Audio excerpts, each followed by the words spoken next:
નમસ્કાર મિત્રો, સ્વાગત છે તમારું ગુજરાત માહિતી યુટ્યુબ ચેનલમાં। આજના તાજા અને મહત્વના આપ સૌનો ઉપયોગી એવા 20 મોટા સમાચાર વિશે આ વિડીયોમાં વાત કરીશું, તો છેલ્લે સુધી જોતા રહેજો। આજના સૌથી પહેલા સમાચાર વિશે વાત કરીએ તો રાશન કાર્ડ ધારકો માટે મહત્વનો નિર્ણય લેવામાં આવ્યો છે। રેશન કાર્ડ ધારકોના KYC ને લઈને મહત્વની જાહેરાત કરવામાં આવી છે। જોકે રેશન કાર્ડ KYC કરાવવાની મુદત વધારીને હવે 31 માર્ચ કરવામાં આવી છે। ભારત સરકાર દેશના નાગરિકો માટે ઘણી યોજનાઓ ચલાવે છે। દેશના કરોડો લોકોને આ સરકારી યોજનાઓનો લાભ મળે છે। જોકે અલગ અલગ લોકોની જરૂરિયાતોને ધ્યાનમાં રાખીને સરકાર તેમના અનુસાર યોજનાઓ લાવતી હોય છે। ભારત સરકાર રાષ્ટ્રીય ખાદ્ય સુરક્ષા કાયદા હેઠળ આ લોકોને ઓછા ભાવે રાશન અને મફત રાશનની સુવિધાઓ પણ પૂરી પાડે છે। રેશન કાર્ડ બતાવીને આ લોકો સરકારની યોજનાઓનો લાભ મેળવી શકે છે। જોકે ભારતમાં હાજર તમામ રેશન કાર્ડ ધારકો ખાદ્ય વિભાગ દ્વારા તે બધાને સૂચના જારી કરવામાં આવી છે કે તેઓના તેમના રાશન કાર્ડનું KYC ફરીથી કરાવવું પડશે। પરંતુ આ હોવા છતાં ઘણા રેશન કાર્ડ ધારકોએ હજુ સુધી પણ KYCની પ્રક્રિયા પૂર્ણ કરી નથી। જોકે રેશન કાર્ડ KYC કરાવવાની મુદત વધારીને 31 માર્ચ કરવામાં આવી છે। સરકારી નોકરિયાતો માટે ખુશખબર। કેન્દ્ર સરકારના કર્મચારીઓ માટે ખુશખબર આવ્યા છે। 2026થી 8મું પગાર પંચ લાગુ થવાની જાહેરાત। કેન્દ્રીય મંત્રી અશ્વિની વૈષ્ણવે મોટી જાહેરાત કરી છે। કેન્દ્ર સરકારે બજેટ પહેલાં કેન્દ્રીય કર્મચારીઓને સારા સમાચાર આપ્યા છે। મોદી સરકારે 8મા પગાર પંચની રચનાને મંજૂરી આપી છે। PM મોદીના નેતૃત્વ હેઠળની સરકારે 8મા પગાર પંચની રચના કરવાનો નિર્ણય એવા સમયે લીધો જ્યારે કર્મચારીઓ અને પેન્શનરોનું મોંઘવારી ભથ્થું વધીને 53% થયું છે। અંબાલાલ પટેલની ઠંડી અને માવઠાને લઈને મહત્વની આગાહી। રાજ્યમાં પવનની દિશા બદલાય છે, જેના કારણે આગામી 48 કલાકમાં 2 થી 3 ડિગ્રી તાપમાનમાં વધારો થશે, જેથી ઠંડી હજુ પણ ઘટશે। અંબાલાલ પટેલ મુજબ ઠંડીના ચમકારા બાદ 20 જાન્યુઆરી સુધીમાં હવામાનમાં પલટો આવશે। અંબાલાલ પટેલે કહ્યું છે કે જાન્યુઆરી મહિનાના અંત સુધીમાં વારંવાર રાજ્યમાં હવામાનમાં પલટો આવશે। દક્ષિણ ગુજરાતના હવામાનમાં પણ પલટો આવશે। જોકે આનું કારણ એ છે કે અરબી સમુદ્રમાંથી ભેજ આવશે। ગુજરાતમાં સ્થાનિક સ્વરાજ્યની ચૂંટણીઓને લઈને મહત્વના સમાચાર। 21 જાન્યુઆરીએ છેલ્લી મતદાર યાદી પ્રસિદ્ધ થશે। સ્થાનિક સ્વરાજ્યની ચૂંટણીઓને લઈને મહત્વના સમાચાર સામે આવ્યા છે। આવતા અઠવાડિયામાં ચૂંટણીઓ જાહેર થઈ શકે છે। બજેટ સત્ર શરૂ થાય તે પહેલાં ચૂંટણી પ્રક્રિયા પૂર્ણ થવાની પૂરેપૂરી શક્યતા અત્યારે સેવાઈ રહી છે। ઉલ્લેખનીય છે કે ખેડા જિલ્લા પંચાયત, જૂનાગઢ મહાનગરપાલિકાની સામાન્ય ચૂંટણી યોજાશે। સાથોસાથ 73 નગરપાલિકાઓની સામાન્ય અને પેટા ચૂંટણીઓ પણ જાહેર થશે।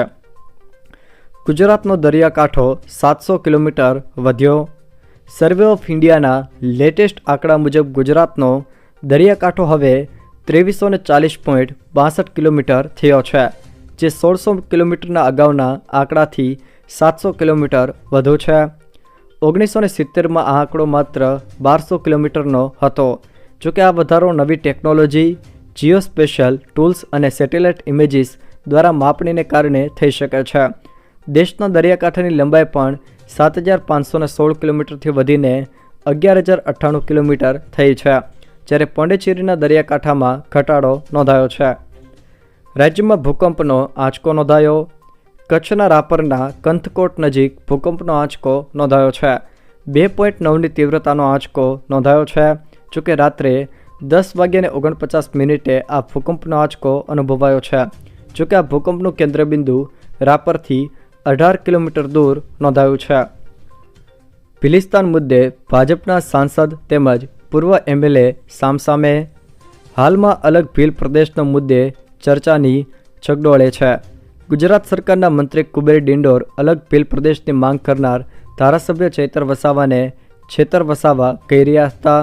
જોકે આ ભીલ પ્રદેશની માંગનો વિરોધ કર્યો હતો, તો બીજી બાજુ હવે BTPમાંથી ભાજપમાં આવેલા ડેડિયાપાડાના પૂર્વ ધારાસભ્ય મહેશ વસાવાએ અલગ ભિલિસ્તાનની માંગણી કરતો પત્ર રાષ્ટ્રપતિ દ્રૌપદી મુર્મુ તેમજ PM મોદીને લગતા મનસુખભાઈ વસાવાએ એનો વિરોધ કર્યો છે। અલગ ભીલ પ્રદેશ મુદ્દે ભાજપના નેતાઓ હવે સામસામે આવી જતા રાજકીય ગરમાવો આવ્યો છે। અલગ ભીલ પ્રદેશની માંગ મુદ્દે ચેતર વસાવા અને મહેશ વસાવાનો એક સૂર જોવા મળ્યો છે, જ્યારે મનસુખ વસાવા અને મંત્રી કુબેર ડિંડોરનો વિરોધ સામે આવ્યો છે. દ્વારકામાં ઓપરેશન ડિમોલેશન, 8 દિવસમાં 525 દબાણો દૂર, જોકે 73.25 કરોડની જમીન ખુલ્લી કરાવાઈ. દેવભૂમિ દ્વારકા વિસ્તારમાં તંત્ર દ્વારા કરવામાં આવેલી ડિમોલેશન અંગેની કાર્યવાહી સંદર્ભે દ્વારકાના પ્રાંત અધિકારી અમોલ અવટેએ વિગતો આપતા જણાવ્યું છે કે તારીખ 23 ડિસેમ્બરથી દ્વારકા વિસ્તારમાં અનઅધિકૃત દબાણ દૂર કરવાની કામગીરી કરવામાં આવી રહી હતી, જે 3 તબક્કામાં આજે પૂર્ણ થઈ છે. આ કામગીરીમાં દ્વારકા નગરપાલિકા, ઓખા નગરપાલિકા તેમજ જિલ્લા પ્રશાસનનો 110 કર્મચારીઓનો સ્ટાફ તેમજ જિલ્લા પોલીસ વડા નીતિશ પાંડે અને તેમની ટીમ સાથે 1000 જેટલા પોલીસ તંત્રના જવાનોએ સુરક્ષા વ્યવસ્થા જાળવી હતી, જેના પરિણામે કોઈ અનિચ્છનીય બનાવ બન્યો ન હતો અને તમામ કામગીરી શાંતિપૂર્ણ રીતે સંપન્ન થઈ છે. 8 દિવસના આ સમયગાળામાં વિવિધ રહેણાંક મકાનો, કોમર્શિયલ તેમજ ધાર્મિક સહિત 525 જેટલા દબાણો દૂર કરવામાં આવ્યા હતા, જેના પરિણામે કુલ રૂપિયા 73.25 કરોડની બજાર કિંમત ધરાવતી કુલ 1,27,917 ચોરસ મીટર સરકારી તેમજ ગોચરની જમીન ખુલ્લી કરવામાં આવી છે. શિક્ષકોની ભરતી પ્રક્રિયાને લઈને મોટા સમાચાર. રાજ્યમાં 24,700 શિક્ષકોની ભરતી કરીને 1 મહિનામાં નિમણૂકો અપાશે. ધોરણ 1થી 12માં ખાલી જગ્યાઓ પર મેરિટથી પારદર્શક ભરતી પ્રક્રિયા શરૂ, તેવું ડૉક્ટર કુબેર ડિંડોરે નિવેદન આપ્યું છે. રાજ્યમાં 24,700 શિક્ષકોની ભરતી પ્રક્રિયા આગામી 1 મહિનામાં પૂર્ણ કરીને નિમણૂક પત્રો આપી દેવાશે તેવો દાવો શિક્ષણ મંત્રી ડૉક્ટર કુબેર ડિંડોરે કર્યો છે. તમામ ભરતી મેરિટ આધારિત અને પારદર્શક હશે તેમ પણ જણાવ્યું છે. ધોરણ 1થી 12માં શિક્ષકોની ખાલી જગ્યાઓ ઉપર આ ભરતી કરવામાં આવશે. સોના ચાંદીના ભાવમાં મોટો વધારો. આ અઠવાડિયે સોના અને ચાંદીના ભાવમાં વધારો થયો છે. India Boolean and jewellers association અનુસાર 11 જાન્યુઆરીએ 10 ગ્રામ 24 કેરેટ સોનાનો ભાવ 78,018 રૂપિયા હતો, જે હવે 18 જાન્યુઆરીએ 79,239 રૂપિયા થયો છે, એટલે કે 1221 રૂપિયાનો વધારો થયો છે. તો ચાંદીના ભાવમાં પણ 552 રૂપિયાનો વધારો થયો છે, જોકે ગયા શનિવારે તે 90,268 રૂપિયા પ્રતિ કિલો હતી, જે 90,820 પર પહોંચ્યો છે. દિલ્હીમાં ભાડુઆતને પણ વીજળી પાણી ફ્રી. અરવિંદ કેજરીવાલે શનિવારે વધુ એક મોટી જાહેરાત કરી છે. તેમણે કહ્યું કે દિલ્હીમાં ભાડુઆતોને મફત વીજળી અને મફત પાણીનો લાભ મળી રહ્યો નથી. ચૂંટણી પછી અમારી સરકાર બનશે તો અમે એક યોજના લાવીશું, જેના હેઠળ ભાડુઆતોને પણ મફત વીજળી અને મફત પાણીનો લાભ મળશે. તેમણે કહ્યું કે આ યોજના પૂર્વાંચલ સમાજને ઘણો ફાયદો કરાવશે. બોર્ડના વિદ્યાર્થીઓ માટે ખાસ સારથી પોર્ટલ શરૂ. ગુજરાત શિક્ષણ બોર્ડ દ્વારા બોર્ડના વિદ્યાર્થીઓ માટે ખાસ સારથી પોર્ટલ શરૂ કર્યું છે. આ પોર્ટલ પરથી વિદ્યાર્થીઓ અને વાલીઓની અભ્યાસને લગતી મૂંઝવણ દૂર કરવામાં આવશે. તેના માટે વિદ્યાર્થી અને વાલીઓ 99 099 22 6 48 હેલ્પલાઇન વોટ્સએપ નંબર પર મેસેજ કરી શકે છે. ઉલ્લેખનીય છે કે આગામી ફેબ્રુઆરીમાં ગુજરાત શિક્ષણ બોર્ડ દ્વારા ધોરણ 10 અને ધોરણ 12ની બોર્ડની પરીક્ષા યોજવાની છે. અમરેલી જિલ્લામાં સિંહ તેમજ દીપડાને લઈને લોકોમાં ફફડાટ. અમરેલીમાં દીપડાના હુમલાથી બચાવવા પરિવાર બાળકોને લોખંડના પાંજરામાં સુવડાવવા મજબૂર બન્યો છે.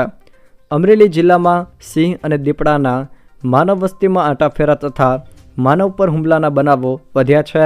ત્યારે રાજુલા તાલુકાના જાપોદર ગામની વાડી વિસ્તારમાં રહેતા એક ખેત શ્રમિક પરિવારે પોતાના 6 બાળકોને સલામત રાખવામાં અનોખો રસ્તો અપનાવ્યો છે.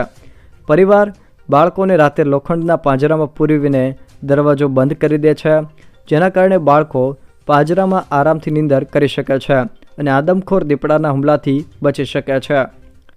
સરકારી ભરતી બોર્ડનો મહત્વનો નિર્ણય. જીપીએસસીની તમામ પ્રિલિમ પરીક્ષાઓનો અભ્યાસક્રમ હવે એક સરખો. ઉમેદવારોને જુદી જુદી તૈયારીઓ કરવામાંથી મુક્તિ મળશે. જીપીએસસી દ્વારા ઉમેદવારોના હિતમાં મહત્વનો નિર્ણય કરવામાં આવ્યો છે, જેમાં હવે સામાન્ય અભ્યાસ માટે એક જ સિલેબસની તૈયારી કરવાની રહેશે. ખાસ કરીને અલગ અલગ ભરતીઓ માટે સામાન્ય અભ્યાસનો એક જ સિલેબસ રહેશે. આ સિલેબસની મદદથી ઉમેદવાર એક પરીક્ષાની તૈયારી કરતો હશે તો બીજી તૈયારી પણ સરળતાથી થઈ શકે. જોકે જાહેરાત બાદ અભ્યાસક્રમની રાહ ન જોવી પડે તે માટે વર્ગ 1, 2, 3ની ભરતીના સિલેબસમાં સામાન્ય અભ્યાસમાં ફેરફાર કરાયો છે.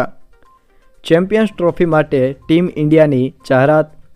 આઈસીસી ચેમ્પિયન્સ ટ્રોફી 2025 માટે ભારતીય ટીમની જાહેરાત કરવામાં આવી છે, જેમાં Rohit Sharma captain, Shubman Gill vice captain, Yashasvi અને શમીની એન્ટ્રી પણ થઈ છે. જોકે ભારતીય ટીમ 20 ફેબ્રુઆરીએ બાંગ્લાદેશ સામે પોતાની પહેલી મેચ રમશે. ચેમ્પિયન્સ ટ્રોફી 2025માં 8 ટીમો વચ્ચે કુલ 15 મેચો રમાશે.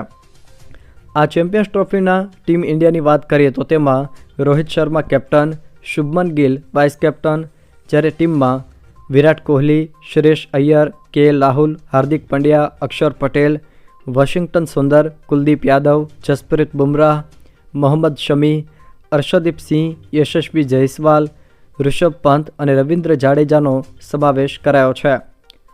બાકી વીજ બિલને લઈને મોટો ઘટસ્ફોટ. રાજ્યમાં 70થી વધારે પાલિકાના વીજ બિલ બાકી. પીજીવીસીએલને વિવિધ પાલિકા પાસેથી ₹509 કરોડથી પણ વધુનું રકમનું લેણું. બોરસદ પાલિકાનું બિલ નહીં ભરાતા વીજ જોડાણ કાપ્યાની પણ ચર્ચાઓ થઈ રહી છે. ગુજરાતમાંથી 3 લાખ લોકો મહાકુંભમાં ભાગ લેશે. 20 ખાસ ટ્રેન તમામ વેઇટિંગમાં છે. જોકે ટ્રાવેલર્સોએ બસ સેવા પણ શરૂ કરી. જોકે વિમાનનું ભાડું પણ વધી ગયું. ઉત્તર પ્રદેશના પ્રયાગરાજમાં મહાકુંભ શરૂ છે. જોકે આ મહાકુંભ મેળો 26 ફેબ્રુઆરી સુધી ચાલશે. મહાકુંભમાં આ વખતે ગુજરાતમાંથી 3 લાખ કરતાં પણ વધુ શ્રદ્ધાળુઓ પ્રયાગરાજ પહોંચે તેવી શક્યતાઓ છે. મહાકુંભમાં શ્રદ્ધાળુઓના ઘસારાને જોતા રાજ્યમાંથી 20થી વધુ સ્પેશિયલ ટ્રેન તેમજ અમદાવાદથી પ્રયાગરાજની વિશેષ ફ્લાઇટની પણ જાહેરાત કરવામાં આવી છે. જોકે દર 12 વર્ષે યોજાતા મહાકુંભમાં ભાગ લેવાનો લહાવો લેવા માટે ગુજરાતથી અનેક લોકોએ ખાનગી બસ, કાર સહિતની ખાનગી વાહનો દ્વારા પ્રયાગરાજ પહોંચવાનું આયોજન કર્યું છે. આ ઉપરાંત ટ્રેનોમાં પણ વેઇટિંગ સતત વધી રહ્યો છે. જો મિત્રો આ વિડીયો તમને પસંદ આવ્યો હોય તો વિડીયોને લાઇક કરો, તમારા મિત્રો સાથે શેર કરો અને જો તમે મારી ચેનલમાં નવા હો તો ચેનલને સબસ્ક્રાઈબ જરૂર કરજો, જેથી મારા આવનારા તમામ વિડીયોની માહિતી તમારા સુધી પહોંચી શકે.